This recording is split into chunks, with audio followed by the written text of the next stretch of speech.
Violence in prison is on the rise, and one sheriff is hoping to expose this corruption within the system in quite an unconventional way, using cameras in a new twist in the world of reality show drama. Here's my Nightline co-anchor, Juju Chang. Barbara and Zach are going to jail. I have no idea what to expect. This is day one of their lockup in a place known for violence and illicit activity. It's really hitting me how real this is. Every inmate says they're innocent, but Zach and Barbara really are. I have never been in jail before. Barbara is a military wife and stay-at-home mom. Why is jail not so bad that they're not afraid to, change their ways and go back again? Zach is a former Marine who served in Afghanistan who wants to be a DEA agent. Seeking a career in law enforcement, I felt like this would give me a perspective that no other law enforcement officer has ever had. They are two of the 7 volunteers going undercover to expose what really happens behind bars, all for the new A&E show 60 Days In. Innocent people serving time for fake crimes with fake identities, but with very real consequences. It's miserable. That's the only word I can think of to describe it, is that this place is completely miserable. This as jails and prisons across the country have been in the headlines for corruption and violence. Just last week, this inmate fight in the Santa Clara County Jail was caught on camera, just one day after the sheriff installed cameras on her own dime. It looked like 2 people, one hit him with the shoulder, and then the fight was on, and then a lot of other people jumped into the fight. Crime and misconduct at the hands of prison staff is on the rise too, increasing 90% in 10 years. Just last month, the FBI arrested 46 corrections officers in Georgia for smuggling contraband and drug trafficking. They have yet to enter pleas. In 2014, Sheriff Jamie Knoll took over a jail in Clark County, Indiana, that was riddled with corruption and violence. The inmates are running the jail. I had parents blow my phone up, or email me, saying, hey, I'm sorry my son got arrested, basically, but he's getting more drugs in jail than he could get out on the street. So he decided to team up with A&E and hundreds of their reality show cameras to uncover it all. Did you worry that you're putting your career on the line by putting these innocent lives at risk? Yeah, I did. There was a lot of sleepless nights, but I'll be honest with you, what we learned far outweighed my personal reputation. This was the perfect jail to do something like this at.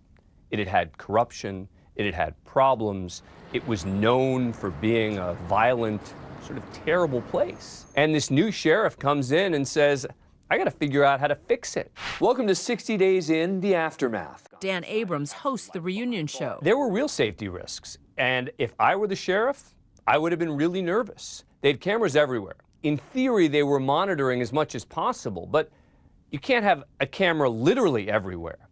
So they had cameras all over. No one on the inside, neither guards nor inmates, know that Zach, Barbara, and the 5 others are actually reality show participants. It's very much who's going to be the alpha male and who's going to let people run over them. Only Sheriff Knoll and his chief deputy know the truth. They go in armed with nothing but surveillance cameras, a safe word, and a cover story. We spent a lot of time making sure that they knew what their cover story was, what their cover name was. First, they all go to jail boot camp to learn how to deal with the unwritten rules of life on the inside. You're going to be very careful of what you say and how you say it. Hoping what they learn will help keep them safe. Don't become engaged in criminal activity. When they'll have to fend for themselves in a population that includes volatile, sometimes violent criminals. It's loud, it's dangerous, it's confusing, you have no control over anything you do, you have no privacy. But the training does little to prepare Barbara for the harsh reality. I've only been in jail for 2 days, and it feels like I have been here for 2 months. With his military experience, Zach is able to adjust. The nice thing about being in jail as opposed to being in Afghanistan is in Afghanistan, you don't know who the good guys and who the bad guys are. In jail, you kind of just have to treat everybody like a bad guy. He's sent to what's called C-Pod, otherwise known as the most drug-ridden part of the jail. Zach soon learns the early warning signs that a fight's about to break out when a prisoner starts casually putting on his shoes. Called lacing up. They're going to put their shoes on to fight. I didn't see any of it because I stayed on my bunk. Did you ever try to intervene while somebody was being beat up? Yeah, it was definitely, that was one of the toughest situations for me. You know, I had to keep myself in check. Hey, I cannot get involved in this situation. I didn't want to jeopardize the program. Didn't want to blow your cover? Didn't want to blow my cover.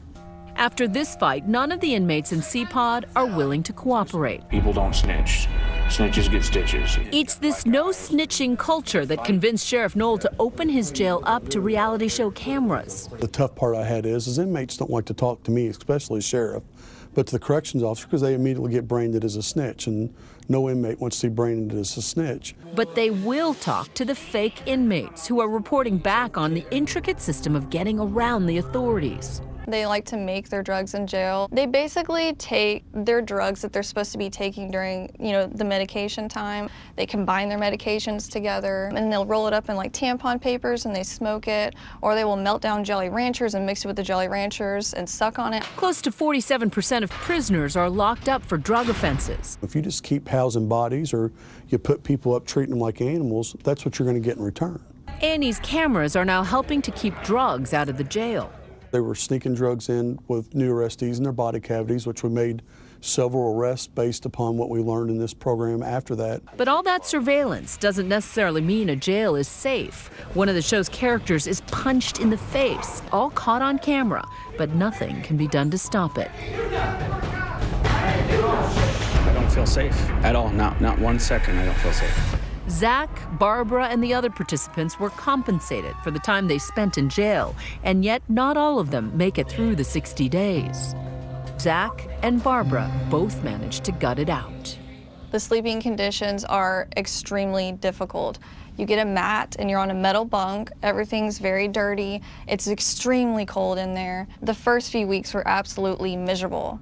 The fantasy is that it's a country club lifestyle and that the state and the good taxpayers are paying for you to do nothing all day. The reality is that people are poor, they have mental health issues, they have substance abuse issues, and jail is a very unpleasant place to be. It may be a reality show, but the sheriff says he's implemented real changes. Did you fire any corrections officers after this? We did. We made some arrests. We had several that actually quit. They knew the writing was on the wall. Exactly. You cleaned house after this. It was tough. It's not easy. And Barbara says she's cleaned house too. I came home a better person, and I know that. I am so grateful for life. I have this new, awesome vision for myself and for my family. In what way do you think it changed your life? I don't judge. I'm so open to everyone now. I'm kind. I'm not as opinionated as I used to be. I'm all here.